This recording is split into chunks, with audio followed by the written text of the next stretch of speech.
Chicago Politics, Election 2024, Post-Mortem, is made possible by the generous financial support of Field Foundation of Illinois and generous Chicagoans like you.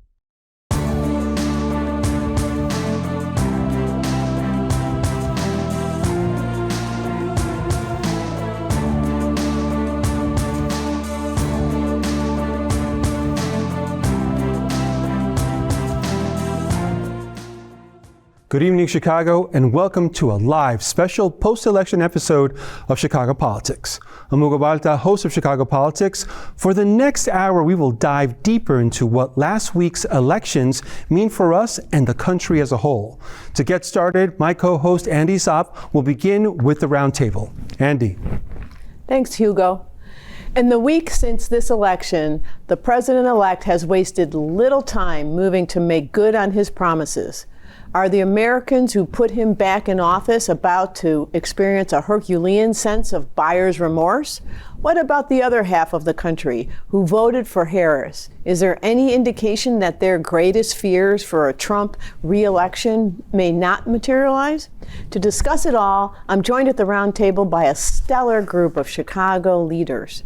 Executive Director of the City Bureau, Morgan Malone, the President of the Field Foundation of Illinois and CAN-TV board member, Daniel Ash, Executive Vice President of Policy Programs and Research with Women Employed, Sharmila Majumdar, and news legend and host of In Other News, a fantastic news program coming to CAN-TV in January 2025, Robin Robinson. Welcome one and all. Let's jump right in. I want to start with getting everybody's impressions of what happened last week. Daniel, I'll start with you. And also a little bit of the fallout for this week. Do you have any thoughts? Well, I think what this week, the fallout, I'll start there. I think we've been catching our breath and rejuvenating, and quite frankly, a lot of us are ready to get to work. It's one thing that we realize in the world of philanthropy is that no matter who's in the White House, the work remains the same, the goals remain the same. Yeah, the hill is going to be steeper on some policy issues, but we have to be steadfast in our commitment to do the work. If anything, this election showed us that we need greater, more informed civic participation across this nation, and most certainly in our city and in our state, because quite frankly, we're seeing a lot of non-participation. And so for me, this is a call to action.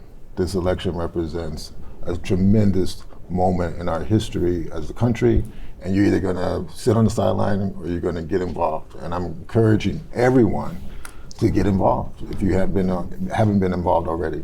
Okay, I'm going to come back to a couple points. Robin, how about you? Fallout from the week? Well, fallout versus the blame game, whose fault it was, which I imagine there would have been the same thing had Trump lost, right? So that's all political. What I think it shows us is that we really don't know what people are thinking.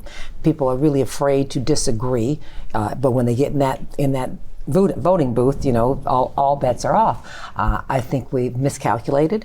If you were for Harris, you miscalculated what your chances were. If you were for Trump, they're probably surprised at how successful things were. I just think we don't read each other, we don't know each other, everybody's an other. And I think systemically, to only have those two choices, Democrat, Republican, is a foundational error of evolution of our democracy. Because there are a lot of people who didn't see what they wanted from either of them. Great point. Sharmila, how about you? I couldn't agree more with what Daniel and Robin have said. I do think that what we're seeing in the fallout, though, as Trump is announcing his plans for appointments, is one of the things that we've been concerned about, which is what is happening to the protections that exist at the federal level, and really thinking about what we need to do here in Illinois to shore up our rights to protect people. Women Employed, really thinking about how we play both offense and defense when it comes to the policies that protect women's economic justice and freedom. Right. Morgan? Yeah, I think during the election, you heard a lot of people talking about misinformation and disinformation, but what we found is that it's not even just the civic education. We are living in alternate realities. Some people are getting information that affirms their own biases, other people are not. But what it comes down to is you can't convince someone what is or is not a fact. It becomes social fabric, it's social emotional. Do I trust you? Do I believe you? Are we in relationship? And then I trust the information you're giving me. I could present someone an encyclopedia and they still won't believe it to be reality unless a friendly friend, a loved one says this is true. Right. Robin? I don't think that they have a misunderstanding of the facts. It's how they feel that's driving what they do. It's that may be a fact, but the way I feel is endangered. The way I feel is like, those elites are talking down to me. The way I feel is no one is, in terms of those who voted for Trump, and everybody's saying, how could they vote for him knowing all the, convictions and knowing, he's had 4 bankruptcies and he has, why? Because they feel like he's one of them. And I think that the way that the white male is feeling in this country, and not just this country, is very heavily criticized, and they're trying to push back on that. Yeah.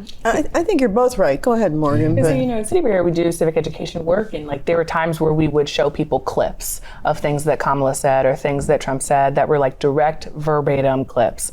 And people would watch those clips and still say, I think you're misinterpreting that. I don't think that's really what they're saying. I don't think what you're saying is correct. And they didn't believe their lying ears. They did not believe it. And so we train people on fact checking. And we found that what you believe to be a fact is also emotionally rooted in if you trust the person sharing the information. You could hear me say something right out of my mouth and be sure that it wasn't true. Yeah, I think they're both right, because I do think you heard a lot of people saying, hey, that's for me it was about the economy. It was only about how my inflation is up. I don't know, and as we know, the Democrats are now, starting to point fingers. Do you think Vice President Harris did anything wrong with her campaign, Daniel? Well, I think she did a lot right. Under I probably phrased that challenging, a lot of challenging conditions, right? And quite frankly, she had a lot of headwind, right? She had to mount a campaign in a short period of time, right? That's hard to do, but she was doing it in an environment where information. This goes to Morgan's point. People were grounded in realities that, quite frankly, were completely disconnected from one another. Yeah. One example is this. Everyone knows who's been really following the economic indicators is that inflation has been going down. Right. If you watch certain news channels, you would have never heard that message. Right. After last Tuesday, almost immediately on this particular news channel, all of a sudden we hear positive messages about the economy. Right. And that's attributed to the president winning, when in fact those trend lines started before. So when you are having to mount a campaign, when people are stuck in an echo chamber that's not true, and then you're trying to convince them, particularly the swing vote, right, to actually believe in me, to trust me, that I can actually steer this economy, assuming that was the critical issue for most people, it's hard to do it when people aren't believing what you say and actually are exposed to, quite frankly, misinformation all summer long. Yeah, so I mean, again, I think that's a great point, but I think there's another perspective. I want to share with you a clip of a heated conversation between MSNBC host Stephanie Ruhle and Dr. Eddie Glaude that got sent. See, I want to get your reactions. Control, can you please play the clip? A lot of people voted because their life's too damn expensive, and it was here, and it they was voted for. You're telling me that all of these people who believe that their lives are, that bread is too high and eggs are too high, that they voted for a convicted fella, a guy who said we can grab the pea. I think that a lot. They voted for this guy. I'm not defending it. But I think there are tons of people that don't pay attention to, and I'm not defending it, don't pay attention to politics at all. But while we live in the most prosperous country in the world, people are saying life's not fair. I'm not doing well. My son's still living in the basement. I can't seem to get a job. I don't like the status quo. I'm voting for something else. And he was the person. I love you to life. I love you. But I do not believe that. I cannot believe that. And the reason I think you believe it is because you don't want to believe that that's what's really motivating them. It's always the case.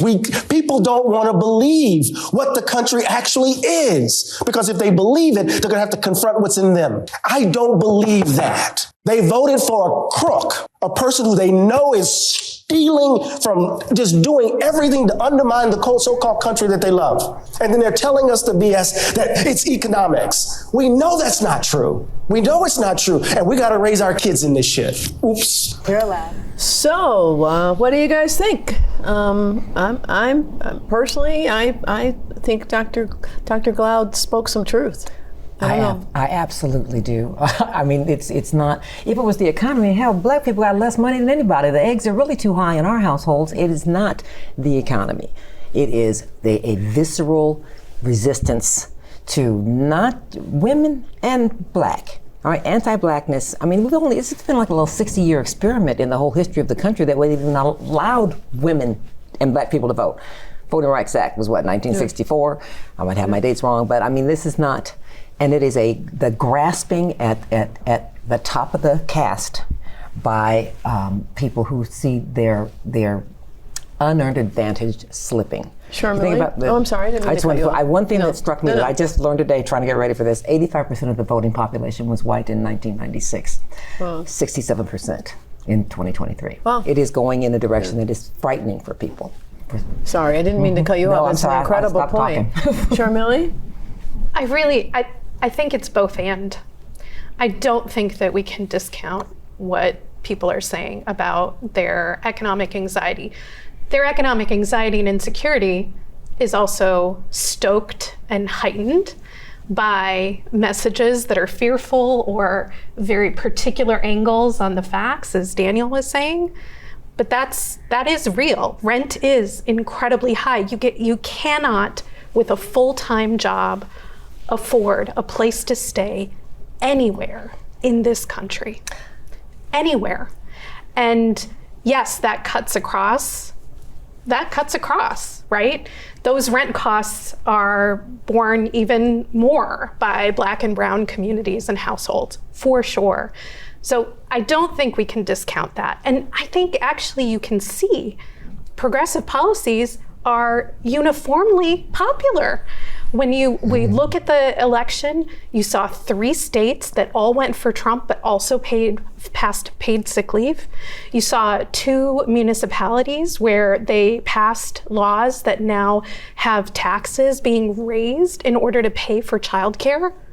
You know, these are things that working families and definitely working women need. But I think it's that disconnect that can only be connected to race. Because how do you say I need better health care, I need to have child care, or not health care, I need to have child care or paid leave, and at the same time vote for a guy who's telling you he's not going to do that? I know, Morgan, what do you think? I think there's something to be said about electability culture, and we don't spend enough time on that. Like when we really look at what happened here, on municipal races and state races all over the country, if someone does a quarter of the things that the President Trump or former President Trump has done, they would not be elected. It would be salacious. It'd be all over the news. People would have moral convictions about why those people could not be reelected.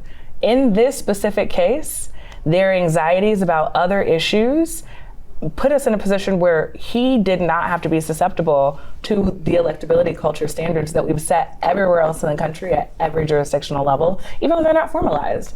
Nowhere else could you be elected in any jurisdictional level with all of this track record. And that absolutely tracks with what women experience in the workplace overall. Right? Okay. We don't see women represented as CEOs in Fortune 500 companies. Absolutely. We don't see them on the track to become from managers to directors to vice presidents. I mean, that level of you got to work twice as hard is something that women are very familiar with, and particularly women of color. Absolutely true. And unfortunately, as usual, we have only dusted the surface. Robin's going to, but I have a great point to make, but we are out of time. You guys are amazing. Thank you so much for being here with me this evening and joining this conversation. On the other side of the break, I'll be sitting front and center with Illinois Speaker of the House, Manuel Chris Welch. Stay with us.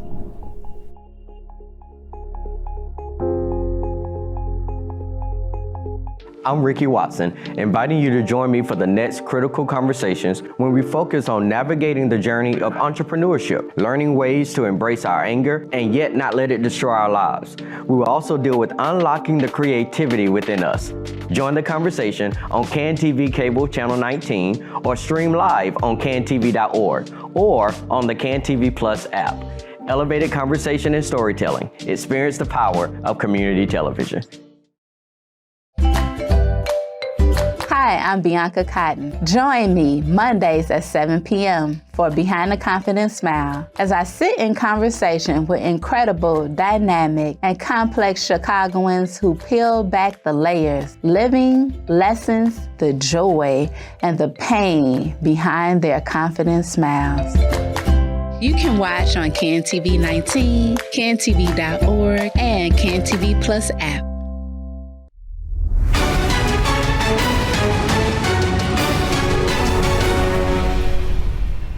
Welcome back. Let's move on to our front and center segment. I'm so pleased to be joined front and center with the Illinois Speaker of the House, Emanuel Chris Welch. Speaker Welch, I am truly, as you know, I am truly thrilled to have the opportunity to have you here.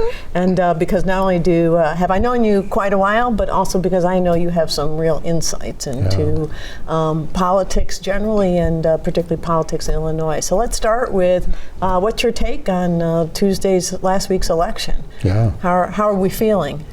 Well, first of all, let me say it's an honor to be here with you. Just got off the road from Springfield and was looking forward to it, and so it's such an honor to be here with you. I appreciate you. I truly am thrilled you're here. Yeah.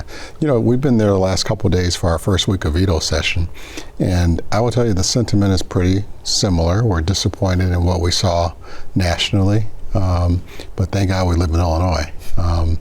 You know, the results in Illinois with Democrats in the Illinois House and Senate all being reelected, it shows that if you do the work, the people are going to elect you. We saw that also with senatorial races in Nevada, Arizona, Wisconsin. Down ballot candidates, Democrats won. Michigan, right? Exactly.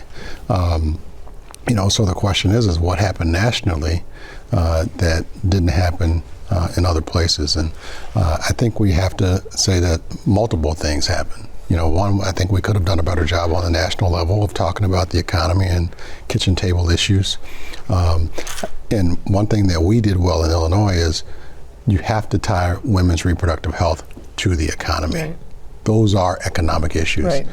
We could have done a better job of tying reproductive health to economic issues on the national level as well. Right. Yeah, and I think the reproductive rights issue is huge for women in particular, but I think economic issues were also huge. You know, I also, you know, as a black woman, I also have to say, I think the fact that that we just got another statement from the world or from America that we're not ready for a woman president, and particularly not a woman of color. I don't know. How are you feeling about that point? You know, I think you have to be honest about what happened. You know, I think issues play a role in this, but I also think sexism and racism still play a role in a lot of things in America. You know, we saw it with Hillary Clinton in 2016. We know who the better candidate was, and she lost. Right. We know who the better candidate was here in 2024, and she lost. And she was a woman, and she was black. That has to be a significant factor in what happened, particularly in swing states. Yeah. You mentioned, you know, we're fortunate to be in Illinois, and it's a blue state. So just a couple things. One, you know,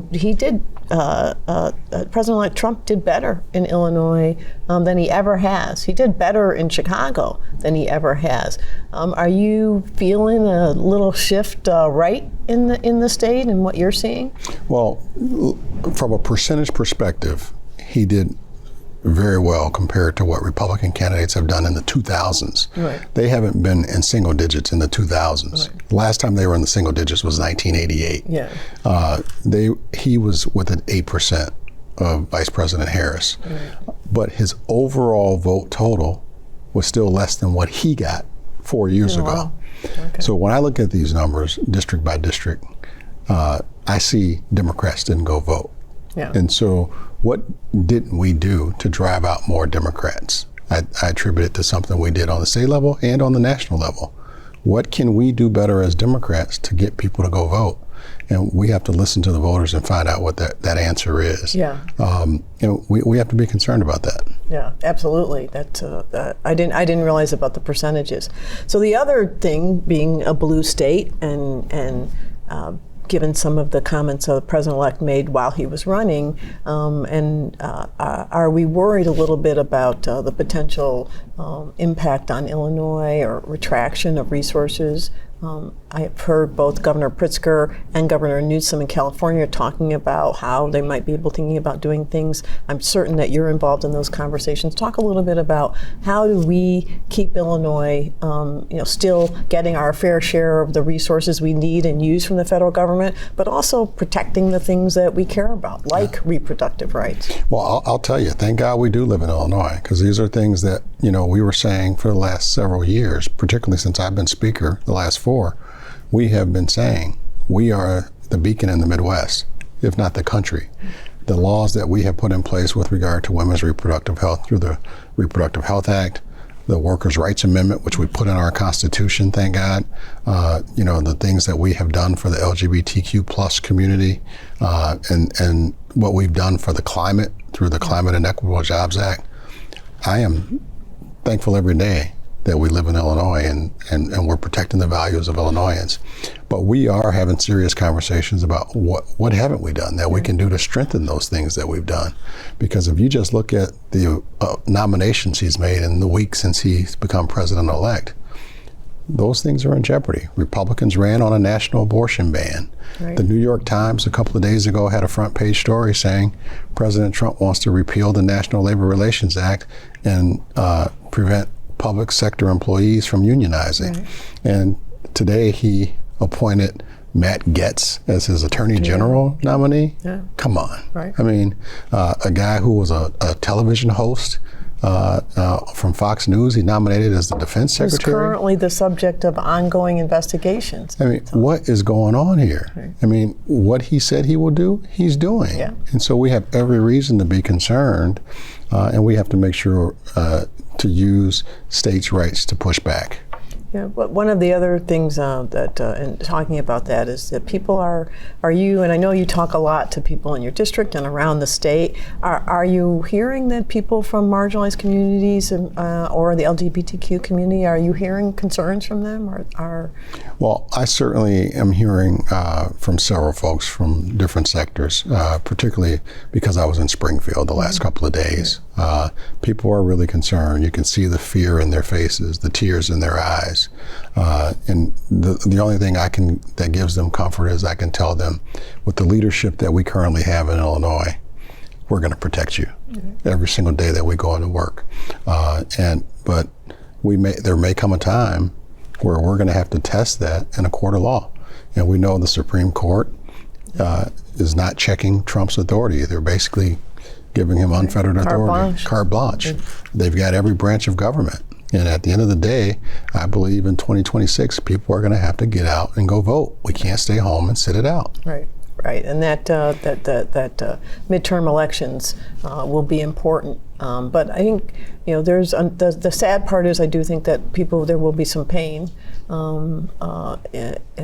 between now and then, but hopefully that will encourage people to go vote.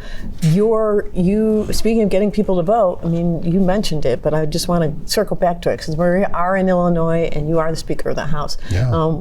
Democrats did well in the state elections. Talk about the work that you did to make sure that happened and how you're feeling about your crop of representatives. Yeah, I'll tell you, Andy, I'm really proud of what we did here in Illinois.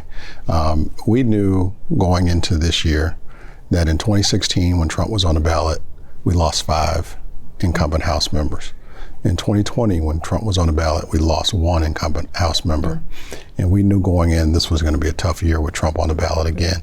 So our secret sauce is getting out there, knocking on doors, 40 plus hours a week, talking to the voters, listening to their concerns, but we also had a track record to talk to them about. So we were able to point to our record and address their issues.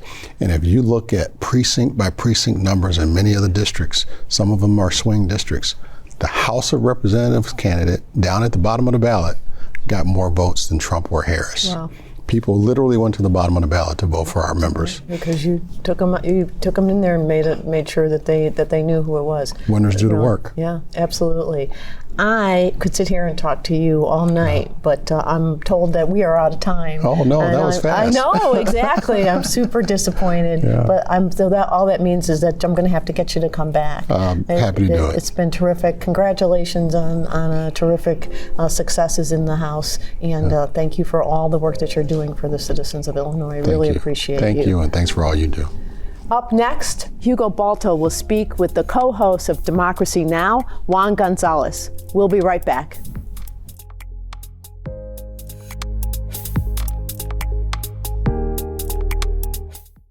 I'm Darius Hillman. On the next edition of Chicago Noir, I'll introduce you to 3 incredible leaders working to positively impact outcomes for Chicago's most at-risk communities. Join the conversation on CAN-TV Cable Channel 19 or stream live on cantv.org or on the CAN-TV Plus app. Elevated conversation and storytelling. Experience the power of community television.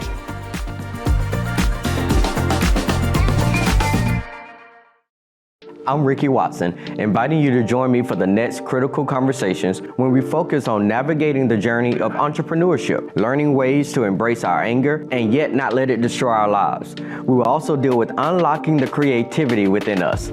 Join the conversation on CAN-TV Cable Channel 19 or stream live on cantv.org or on the CAN-TV Plus app. Elevated conversation and storytelling. Experience the power of community television.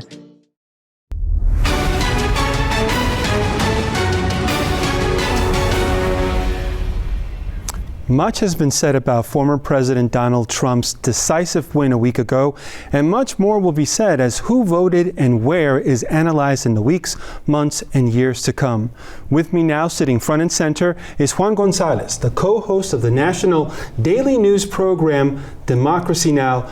Juan, thank you so much for joining us. Oh, it's my pleasure to be here. So let's talk, what are your first impressions of what we saw last week?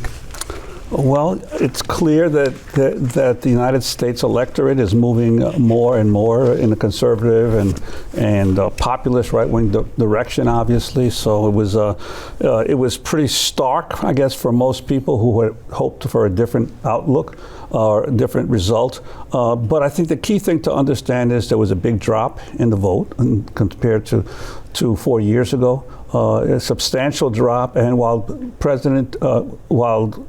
Trump gained votes. He gained about, in the final total, because California still has about 1.5 million votes to count, he will have ended up with about a couple of million more than he did, than he got in 2020. But Harris dropped dramatically from Biden's totals, about probably 5 or 6 million votes. So really what happened was that a lot of people stayed home.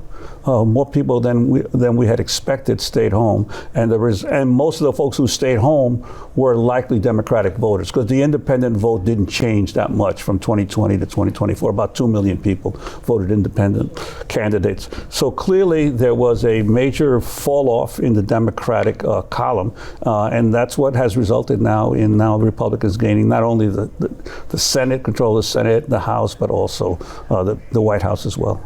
And you mentioned the people who set it out, right? You cautioned voters sitting out this election because of a choice between two unsatisfactory candidates, comparing the situation to the 1968 presidential election. Tell us about that. Yeah, well, back in 1968, people forget, there was a president had decided not to run for re-election, Lyndon Johnson. There was another genocidal war occurring at that time, the Vietnam War, but the United States was directly involved in what resulted in the death of more than 2 million Vietnamese in that war. And the Democratic candidate was pro-war, as we have had here with Harris continuing to support the Israeli invasion of Gaza. So that the result was that there was a disillusioned Democratic electorate, mostly young people back then, who refused to vote. I think we haven't had polls of those who didn't vote. We have had polls of those who did vote. But we're going to find out that a lot of young people decided that they didn't like the choices before them, and they just decided to stay home. And I think that was a major portion of what happened in the defeat of Kamala Harris. Now, do you think that's because of the Biden administration and, of course, Harris being part of it? Would it have made a difference, do you think, if Biden would have stayed in the race? Well, I think it would have made a difference if Harris had tried to separate herself in some way or other from the policies of the previous administration. She didn't. She consciously chose to basically say, I am a younger, better version of what Joe Biden was. And I think that ended up hurting her dramatically. The other, of course, we've had a lot of discussion about the change in the vote. This electorate was much wider than previously. There was a big increase in the percentage of white women in the electorate, and of course, white women voted still a substantial majority for Trump. And then there was a drop in the African American percentage of the electorate, in the Latino percentage of the electorate, and of course, in both among African American men, but particularly among Latino men, there was a major shift.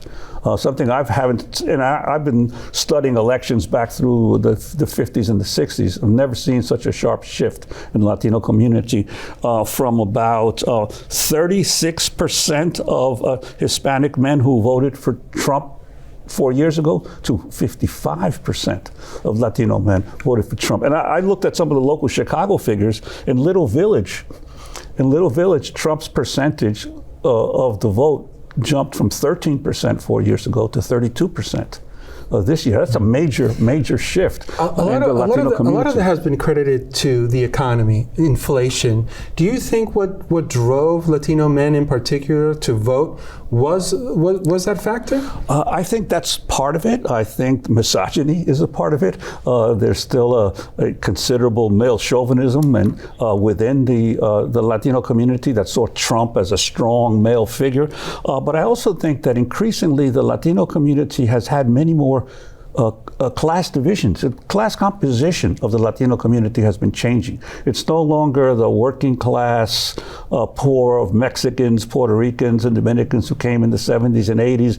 You're seeing increasingly middle class Latin Americans coming to the United States. They have different perspectives and different views, especially when it comes to when they hear the word communism or socialism, they immediately decide, they've got to oppose those candidates. So I think we're seeing a gradual class divisions developing within the Latino community, in addition to the misogyny and in addition to the economic pressures that people were feeling, that is basically allowing the growth of a right-wing and fascist movement. And of course, the United States is not alone.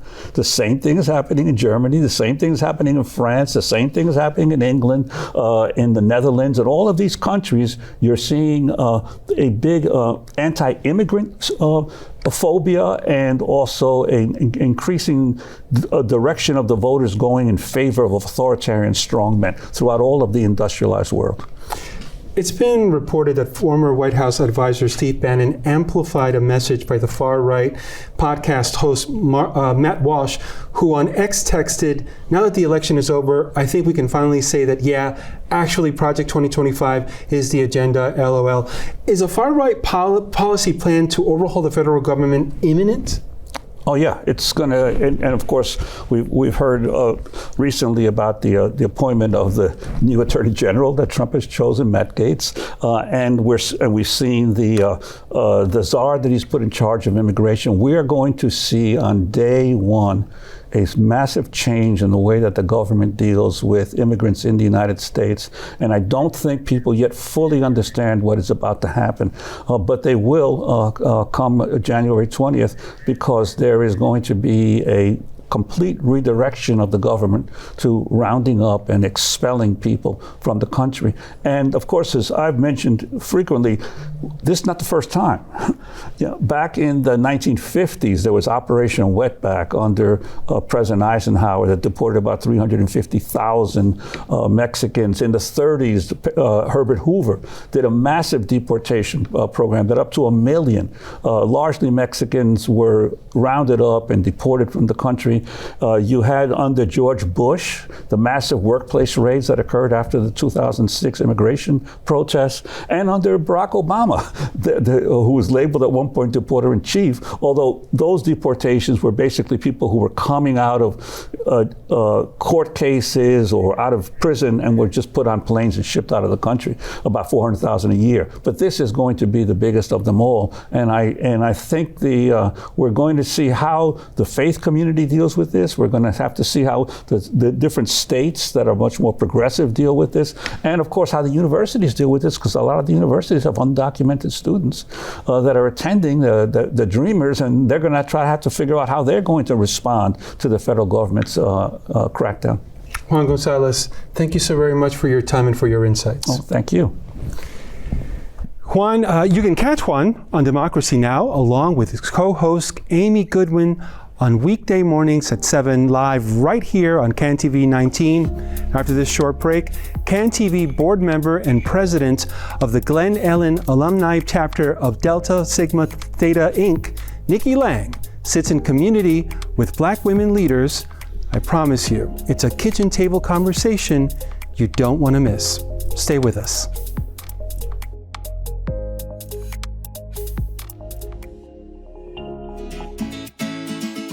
Little Village, La Villita, a vibrant and diverse neighborhood on the southwest side of Chicago.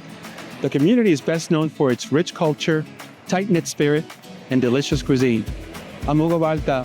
On the next episode of Sazón de Illinois, we'll sample the stories, culture, and cuisine of one of the most beloved restaurants that give this neighborhood its flavor.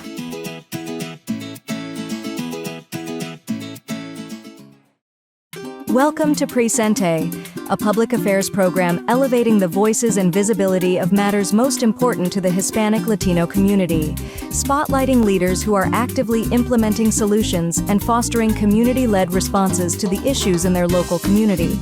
Join us monthly via Channel 19, streaming on cantv.org and the CAN TV Plus app. Elevated conversation and storytelling, experience the power of community television.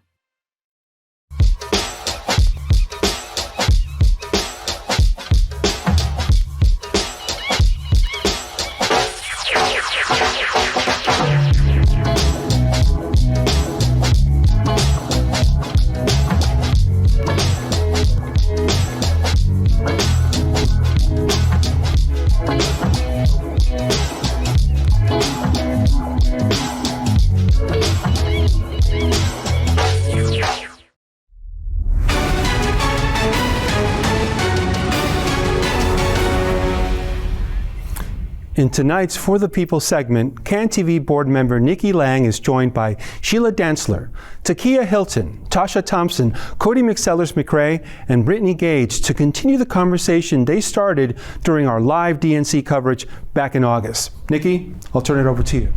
Ladies, let's jump right in. I'll start with you, Brittany. Tell me how you were left feeling on Tuesday going into Wednesday.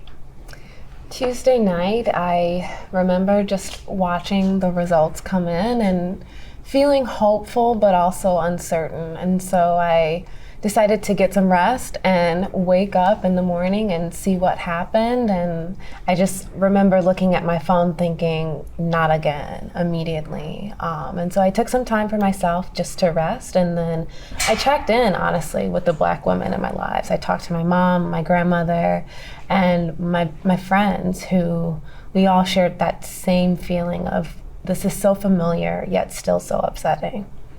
Yeah, indeed.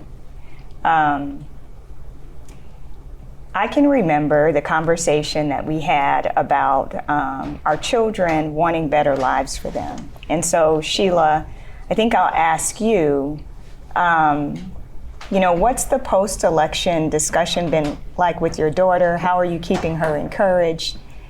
Share more about that. I think she's keeping me encouraged, quite honestly. So election day, I picked her up from school. I told her we were going to go vote together, and I felt so proud to take her into the booth with me. We held the pen together, the pencil, because the electronic machine was down. I was like, that's okay, we'll fill out every circle, like 1,000 judges it seemed like. And then we got home and she was tired. I was like, no, you gotta lay on the couch with me. We gotta watch this together. It's gonna be, this is history in the making. And then 9 o'clock came, and then 10 o'clock, and when Vice President Harris, I think was her campaign manager or whomever that was, when he came out, told us to go to bed. He told us to go to bed. And I put her to bed, and I wanted to stay up, and I was like, nope, and I remember it was like maybe 4 in the morning, and I just looked at the phone, and I just put it back down, and I felt like crying, but I just went back to sleep. And she got up in the morning and she was like, Mom, did she win? And I said, no. And she was like, what? She couldn't believe it. She was like, he's a criminal. Like how, she's 13. So apart from women's rights and all of that, you're thinking from the eyes of a child. We always explain to them to do the right thing, to be honest, to treat each other well, speak up, use your voice, but when you do the right thing, you get better outcomes. This was like a referendum of you can do everything terrible and still be rewarded with the highest seat in the land. So I felt very discouraged. So I'm trying to hold it together for her. And you know what? A lot of what you're saying of just about the future of our children, I have to ask you about. Because as a lifelong educator, you have to tell us how this is going to impact our children, and especially public schools. Sure. I think there are going to be a lot of mixed emotions around what's going to happen in the public school system. The Republican Party wants to dismantle the Department of Education, and that is going to come with some pros and some cons. What baffles me is the idea that we should go extreme left on one way to go extremely right in another area. It just doesn't make sense. And so you're going to have teachers that are going to be frustrated as the Republican Party wants to do away with the tenure system. They want to bring back merit pay. And I don't think that it's bad that families will have school choice, which the new policy speaks of, but there are some things that just shouldn't stand. And so I think from a Christian perspective, some of the things may not seem so bad, but I think that God gives us choice. And so to be able to take some of those choices away from families and from children and from certain communities is going to be a price to pay. And I think we're going to have to work together to try to bring what is best for children, because at the end of the day, that's what we do the work for. It is for our children, for our Black children, our brown children, our whatever color they are children, what is going to be the right thing that is going to keep them motivated, that is going to lead us into the next future lives for ourselves. Because I'm getting old, I'm thinking about retirement, and I want to make sure that children are well-rounded and well-prepared to be able to take on the challenges of, the next generation. And I don't know how well this is going to go through. I think it's going to be a lot of push and pull with both sides, the teachers and administrators and families and all of the lawmakers. So it's going to be interesting.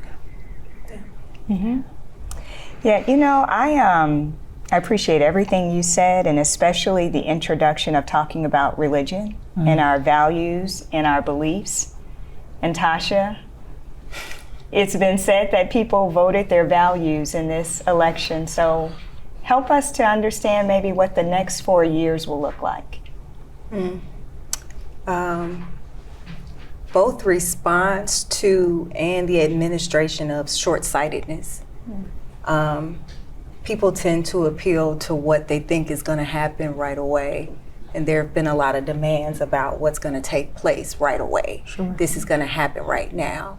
And there's been a lot of blindsidedness and miseducation, misunderstanding of information and the impacts that it holds. And I think that as it relates to those supporters or anyone who anticipates these magical actions to take place and make their lives so much better, could afford to understand if that they've been in a victim seat. Unfortunately, they've been led into a direction that only gaslighting could take one into. There's been a lot of bribery involved. So the distrust is going to show up at some point in someone, and there's going to be some disappointment that occurs in those that demonstrated belief in this form of system or what might be just a program. I'm praying that it's just a program that just dysfunctions, because it will at some point malfunction, but people have to see it for themselves. People have to see something right now take place, and it needed to be dramatic, and it needed to have a lot of fireworks, and that's what we saw on the election night, and everything therefore a lot of promising and probably under delivering. We saw in Capitol Hill before what people were willing to demonstrate, and how that arrogance tackles underneath souls of people and manipulates and uses them for greed and disruption of their families. More divide has come between us as friends and foes, or whatever we might have been to begin with. There's been a lot of division from all of this, and a lot of it is because of misunderstanding. Yeah. Cody, I want you to jump in from a healthcare professional standpoint and tell us, what do you think? What about healthcare? How is this going to be impacted? Yes, similar to some of the other conversations that were had, there's definitely a plan to dismantle healthcare. Trump 2.0 or Trump 1.0 presidency went after the Affordable Care Act, as we all know, and that is back on the table. The Affordable Care Act, and anything that has Obama name on it, right, he wants to get rid of. Unknowingly, though, that the Affordable Care Act benefited lots of people, not only Black people, which some folks may believe it's for Black people, but it's for all people, and lots of people are underprivileged, and that is not just Black people.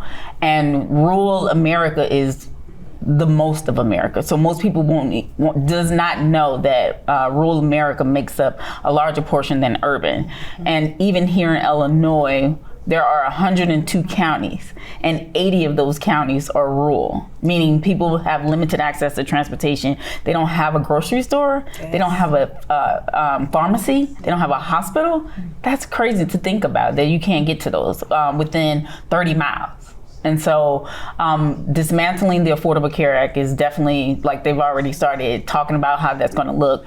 And unfortunately, what makes me really upset is that not only did he win for the second term, but he also has the Senate. He also has the Supreme Court, obviously is conservative and they back him, but there is a potential that he'll get 2 more Supreme Court.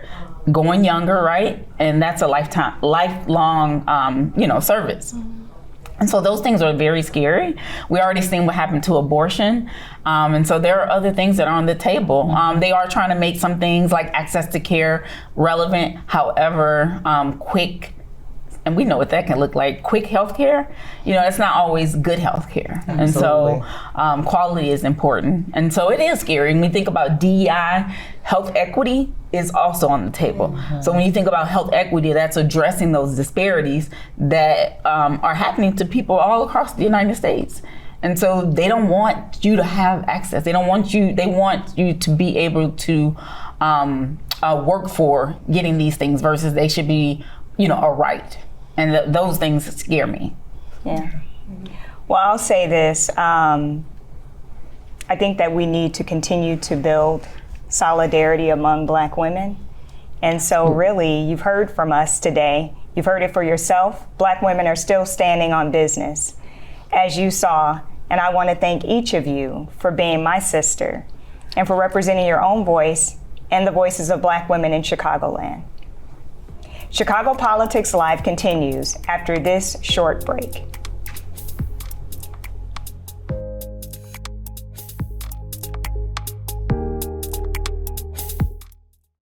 I'm Darius Hillman. On the next edition of Chicago Noir, I'll introduce you to 3 incredible leaders working to positively impact outcomes for Chicago's most at-risk communities. Join the conversation on CAN-TV Cable Channel 19 or stream live on cantv.org or on the CAN-TV Plus app. Elevated conversation and storytelling. Experience the power of community television.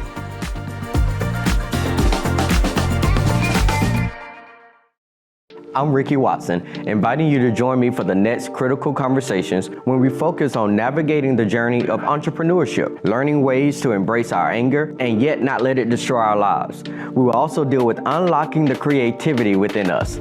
Join the conversation on CAN-TV Cable Channel 19 or stream live on cantv.org or on the CAN-TV Plus app. Elevated conversation and storytelling. Experience the power of community television.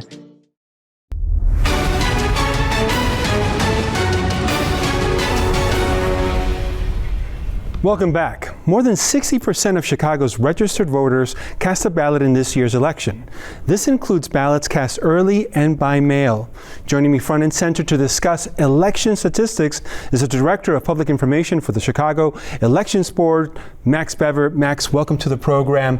What can you tell us about the preliminary data that you're seeing? So as of tonight, we have nearly 64% of our city's voters showing up to vote for this election.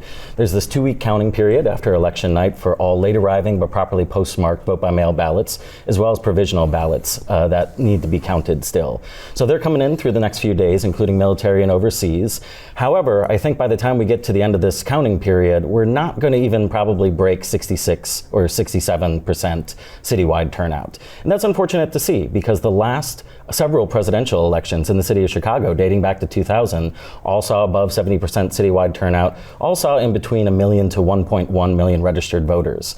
Now, we were looking competitive for early voting as well as vote by mail heading into Election Day. It's getting harder to predict how many people will show up on Election Day. Unfortunately, what we did see was that we matched the national and the statewide trends and other local trends, and we saw a lot less voters showing up to vote on Election Day. So I'd be surprised if we hit even 46% of our city's voters that chose to vote on Election Day. Instead, people really showed up to early vote, and I know that we were planning probably to discuss this a bit, but what we then saw for the days leading up to Election Day was a lot of bottlenecks around our early voting sites, especially the ones that are located on the lakefront. They're some of our most popular early voting sites. They're easily accessible by public transit. They're well-known locations. We did see a lot of our voters that waited till almost Election Day to vote or to return their vote-by-mail ballot. So that just means we have a lot that are coming in close to Election Day and a little bit of that bottleneck. But a weird quirk, actually less people showing up to their precinct polling places and less of a line. So I don't know if we need to urge voters to maybe show up on Election Day instead of promoting early voting and vote by mail, but it sounds like we need to actually put more resources into early voting and vote by mail where the voters are already at heading into Election Day. You know, a lot of information to unpack. And look, I voted early at the super site on Clark and State. And I mean, I zipped in and out, and I thought, this is great, you know. And then I was really surprised that on Election Day, long lines right around the corner. Why do you think, do you have information, or what do you think people wait till the last minute? And even so, as you said, not as many number of people voted on Election Day than previous general elections. Mm-hmm. What thoughts do you have on that? Well, I think it's hard for voters to hear that you're standing in a line and actually we have lower turnout than we've seen in other presidential years. However, what we saw was a lot of people wait until the last day. That weekend, that Monday before Election Day, that's always the highest early voting turnout that we see. So you got tens of thousands of people that are coming up to libraries where only 7 to 10 polling place booths are set up, and it's a long ballot. Also, we're not a battleground state. There was probably a lot less pressure to show up to early vote or to vote by mail comparatively to our friends in Wisconsin or Michigan. That all contributed to a bit of a bottleneck that we saw. However, something that I did learn when it came to our super site in our downtown location, there might have been a little confusion too for people who were waiting to use same-day registration on Election Day. In Illinois, you can do that. You can use same-day registration at any early voting site or your precinct polling place and still get registered to vote and vote on Election Day. However, However, it seemed like some of the information that got out there was that you could only get registered at our super site or our downtown location. Now, I just want to set the record straight. Early voting is a vote anywhere program, but it's also a register anywhere program. So heading into the next elections, if you need to use same-day registration or update your address, you can do that at any early voting site or any precinct polling place. Now, the lines are some of the bad news that we saw heading into Election Day. I do want to share some good news, though, too, and some of the voting trends that we saw, and the ones that we bucked comparatively to the national and some of the other local trends, which is some of our younger voters really did show up. Age 25 to 34, that was our highest voting bracket, with over 200,000 ballots cast with that age alone. 35 to 44, not too far behind that. That's a big difference from a lot of other places in the country where voters 55 and up drove those results. Just our last primary, March 19th, 55 and up drove those results too. So we were very happy to see younger voters show up in the city of Chicago, as well as people have a lot of patience and kindness. I mean, this was an election that had a lot of anxiety heading into it, and people, even waiting in lines that were upwards of 4 or 5 hours, were patient with each other, kind to each other. That was something that was very special to see in the city of Chicago. Yeah, and look, it's great to hear more younger voters participating, doing their civic duty, because as you said, traditionally older voters are the ones that go to the polls. A lot of good news out of Election Day and pre-election day, but of course there are lessons learned and best practices, and part of it is what we're doing now, having conversations and making sure people get the right information going into the next election, whether it's the midterms or local elections. Any takeaways from the experience of this November election? Well, thankfully, Chicago voters do have a break for 2025. They've had a lot of elections in a row, and we don't have an election next year. The next ones will be the March and November 2026 midterm elections. I know anyone from a government agency is probably going to tell you the solution to any issue is just more resources, more funding, more budget. But this is really a system, this early voting system in Chicago, that we do need to take a look at and how popular it's growing. This is likely going to see 35% of this election's voters choose to early vote out of the numbers when all is said and done. But we only have 52 early voting sites.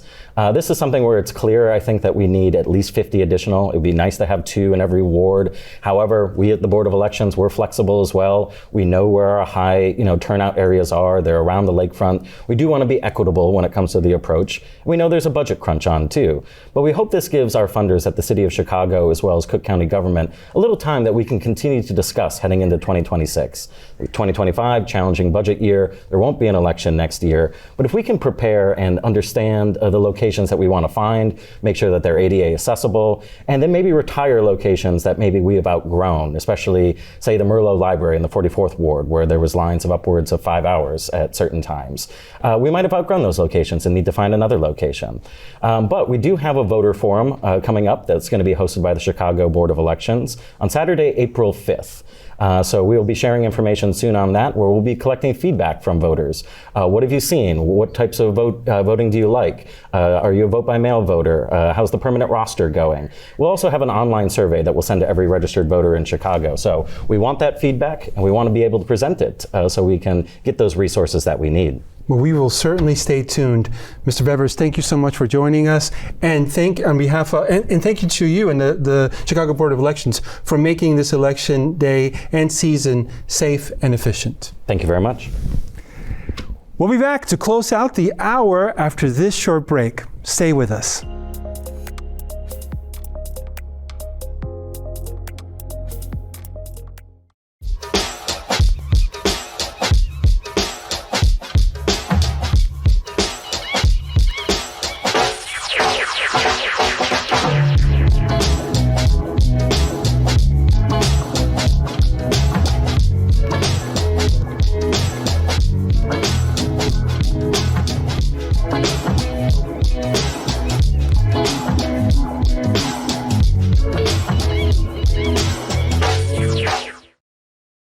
TV is the lens through which Chicago's stories are told, harnessing the unifying power of community television.